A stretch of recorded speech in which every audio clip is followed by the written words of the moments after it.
Hello everyone, हम वापस आ चुके हैं एक और क्वेश्चन के साथ। ये एक क्वेरी है किसी बच्चे की जो कि है 12.2 का क्वेश्चन नंबर 9। तो ये क्वेश्चन क्या है वो जान लेते हैं। सबसे पहले यहाँ कहा गया है कि एक ब्रोच है जो कि सिल्वर वायर से बना हुआ है और एक सर्कल फॉर्म में है जिसका डायमीटर 35 mm है। और यहाँ पे ये भी कहा गया है कि इसमें 5 डायमीटर्स और उसमें ऐड किए गए हैं और उसके टोटल 10 सेक्टर्स हैं। तो हमें इसमें फाइंड क्या करना है। सबसे पहले इसका total length of the wire निकालना है जो इसको रिक्वायर्ड लगेगा। और सेकंड क्या करना है, area of each sector. Each sector मतलब इसके जो 10 सेक्टर्स है उसको हमें निकालना है, एरिया उसका।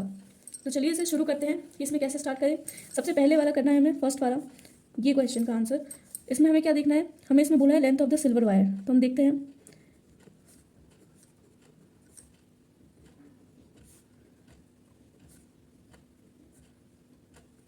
रिक्वायर्ड टू मेक, मेक क्या, अब ये मेक है तो हमें इसका क्या निकालना होगा, पेरीमीटर। तो पेरीमीटर हमें पता है कि सर्कल का पेरीमीटर हम कहते हैं सरकमफरेंस। तो सरकमफरेंस का फॉर्मूला क्या होता है, 2πr। ये होता है हमारा सरकमफरेंस का फॉर्मूला। सरकमफरेंस किसका होता है, सर्कल का होता है। अब इस फॉर्मूले में हम इसके डिजिट्स बिठा दें। क्या है, 2 का सेम 2, पाई का वैल्यू हम यहाँ लेते हैं 22/7 एंड रेडियस क्या दिया है, हमें रेडियस नहीं, हमें यहाँ पे डायमीटर दिया है जो कि है 35 mm। तो हम इसका रेडियस कैसे निकालेंगे, सेम 35/2। हमें पता है रेडियस क्या होता है, डायमीटर का हाफ होता है। हमेशा यूनिट लिखना ना भूलें, यूनिट में भी मार्क्स कटते हैं आपके। अब इसे सॉल्व करके देखते हैं। यहाँ 2 से 2 कैंसिल हो जाएगा। 7 में 7 1 7, 7 5 35 इंटू 5 बचा जो कि आएगा क्या, 110 mm। ये हो गया हमारा क्वेश्चन नंबर 1 सॉल्व। कितना सिंपल था। अब हमें निकालना है लेंथ ऑफ वायर। कौन सा वायर चाहिए, जो कि हमें इसके 5 डायमीटर्स बनाने के लिए ज़रूरी होगा, टू मेक 5 डायमीटर्स, जैसा कि हमें क्वेश्चन में यहाँ पे दिया हुआ है।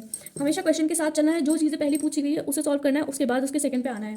ठीक है, तो ये हो गया हमारा। अब इसे सॉल्व करेंगे सिंपल तरीका, 5 मल्टीप्लाइड बाय 35। 35 क्यों, क्योंकि इसका डायमीटर यहाँ पे 35 mm था। तो इसका आंसर क्या आएगा, 175 mm। और अब यहाँ पे क्या होगा, टोटल लेंथ क्या है इसका,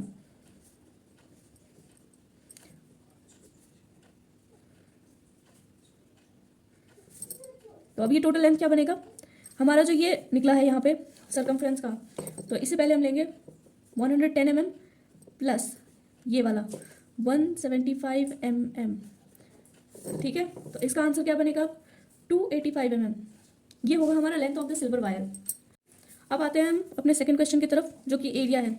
अब हमें निकालना है पहले सेक्टर एंगल्स। ठीक है, हमें सबसे पहले देखना पड़ेगा ना कि इस जो सेक्टर्स है इसके एंगल्स क्या है।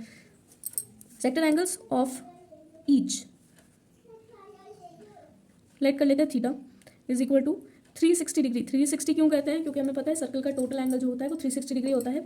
और अब इसे हमें क्या पता चलना चाहिए कि हमें डिनोमिनेटर में क्या लिखना है। हमें ये देखना है कि वहाँ पे टोटल कितने सेक्टर्स है। अगर यहाँ 5 है तो 5 लिखेंगे, 8 है तो 8 लिखेंगे, और यहाँ क्योंकि हमें 10 दिया हुआ है तो हम यहाँ पे लिखेंगे 10।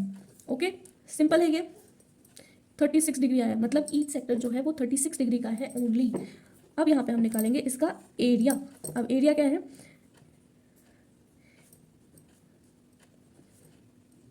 ईच सेक्टर का area 1/10 into pi r square. ठीक है, 1/10 into pi r square. Pi r square हमें पता है एरिया होता है सर्कल का, और 1/10 हम इसलिए लिख रहे हैं क्योंकि हमें टोटल 10 सेक्टर्स का निकालना है। अगर हमें ये सेक्टर्स ना दिए होते तो हम सिर्फ पाई आर स्क्वायर से इसका एरिया निकालते, लेकिन क्योंकि हमें एक एक सेक्टर का निकालना है तो हमने यहाँ 1/10 यूज़ किया है। जैसा कि मैंने इसमें भी बताया था, यहाँ पे अगर 5 दिया है तो 5, 8 दिया है तो 8, 12 दिया है तो 12, लेकिन यहाँ 10 दिया है तो हम यहाँ पे भी इसको 10 यूज़ करेंगे।